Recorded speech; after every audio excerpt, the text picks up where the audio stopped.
এক জীবনে একজন রাজনীতিবিদের সর্বোচ্চ স্বপ্ন থাকে মন্ত্রিত্বের স্বাদ অনুভব করা। খুব কম মানুষই বাস্তবে তা হতে পারেন। দায়িত্ব, ক্ষমতা, সম্মান ও মর্যাদা সবকিছু মিলিয়ে বাংলাদেশে একজন মন্ত্রী হওয়াকে অনন্য অর্জন হিসেবে বিবেচনা করা হয়। মন্ত্রীদেরও কিন্তু ধরন আছে।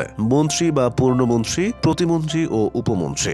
মন্ত্রী মন্ত্রিসভার সদস্য, মন্ত্রণালয়ের কার্যনির্বাহক। প্রতিমন্ত্রী মন্ত্রণালয়ের মন্ত্রীর নিকট দায়বদ্ধ থাকেন, অর্থাৎ তারা নিম্নপদস্থ মন্ত্রী। আর উপমন্ত্রী হচ্ছেন সর্বাধিক নিম্নপদস্থ মন্ত্রী। একজন উপমন্ত্রী মন্ত্রণালয়ের কার্যনির্বাহক, মন্ত্রী কিংবা প্রতিমন্ত্রীর নিকট দায়বদ্ধ থাকেন। The ministers of state and deputy ministers remuneration and privilege act অনুযায়ী সরকার থেকে মন্ত্রীরা গাড়ি, বাড়ি, চিকিৎসা খরচ সহ অন্তত ১৩ ধরনের সুযোগ সুবিধা পেয়ে থাকেন।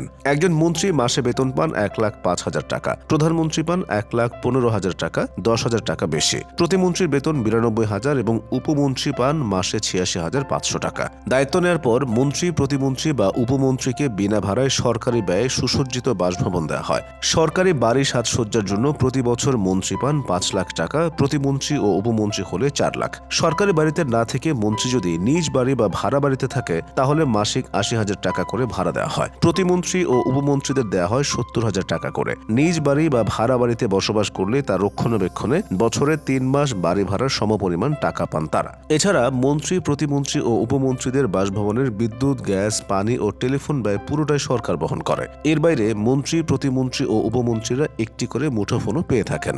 সরকারি খরচে একটি করে গাড়ি সুবিধা পান মন্ত্রী, প্রতিমন্ত্রী ও উপমন্ত্রীরা। এই গাড়ি সরবরাহ করে রাষ্ট্রের পরিবহন পুল। এছাড়া নির্বাচনী এলাকায় ভ্রমণের সময় বা সরকারি প্রয়োজনে চলাচলের সময় মন্ত্রণালয়ের অধীনে যে কোনো সংস্থা বা দফতর থেকে একটি জিপ গাড়িও পান তারা। জ্বালানি বাবদ দৈনিক ১৮ লিটার জ্বালানি তেলের সমপরিমাণ অর্থ বরাদ্দ থাকে মন্ত্রী, প্রতিমন্ত্রী ও উপমন্ত্রীদের জন্য। যদিও প্রায় দেখা যায় মন্ত্রীদের সরকারি গাড়ি ব্যবহার করেন তাদের পরিবারের সদস্যরা। মন্ত্রীরা বিভিন্ন দফতর থেকে নিয়ে কয়েকটি গাড়ি ব্যবহার করেন। মন্ত্রিসভার কোনো সদস্য অসুস্থ হলে তার পুরো চিকিৎসা খরচ বহন করে সরকার। চিকিৎসা ব্যয়ের কোনো সীমা নেই, যত টাকায় খরচ হোক পুরোটা দেয় সরকার। তবে খরচের ভাউচার জমা দিতে হয় মন্ত্রী পরিষদ বিভাগে। একজন মন্ত্রী দৈনিক ২,০০০ টাকা করে ভাতা পান। প্রতিমন্ত্রী, উপমন্ত্রীদের দেওয়া হয় ১,৫০০ টাকা করে। বিমান ভ্রমণের ক্ষেত্রে মন্ত্রী, প্রতিমন্ত্রী ও উপমন্ত্রীরা বছরে বিমা সুবিধা পান ১০ লাখ টাকা। এলাকার মসজিদ, মন্দির উন্নয়ন সহ দাতব্য কাজে একজন মন্ত্রীকে বছরে ১০ লাখ টাকা দেওয়া হয়। এক্ষেত্রে প্রতিমন্ত্রীদের জন্য বরাদ্দ ৭.৫ লাখ আর উপমন্ত্রীদের জন্য তা ৫ লাখ টাকা। মন্ত্রী চাইলে সেখান থেকে একজন ব্যক্তিকে সর্বোচ্চ ৫০,০০০ টাকা দিতে পারেন। প্রতিমন্ত্রী পারেন ৩৫,০০০, উপমন্ত্রী ২৫,০০০ টাকা। এলাকার উন্নয়নের এই টাকার কোনো অডিট হয় না। প্রতিদিন নানা কাজে মন্ত্রীদের দফতরে সাক্ষাৎ করতে আসেন দেশি বিদেশি বহু অতিথি এবং নির্বাচনী এলাকার মানুষজন। তাদের আপ্যায়নে একজন মন্ত্রীকে মাসে দেওয়া হয় ১০,০০০ টাকা করে, প্রতিমন্ত্রীকে ৭,৫০০ টাকা আর উপমন্ত্রী পেয়ে থাকেন ৫,০০০ টাকা। মন্ত্রী ও প্রতিমন্ত্রীরা নিজেদের পছন্দ অনুযায়ী উপসচিব পদমর্যাদার একজন একান্ত সচিব বা পিএস পান।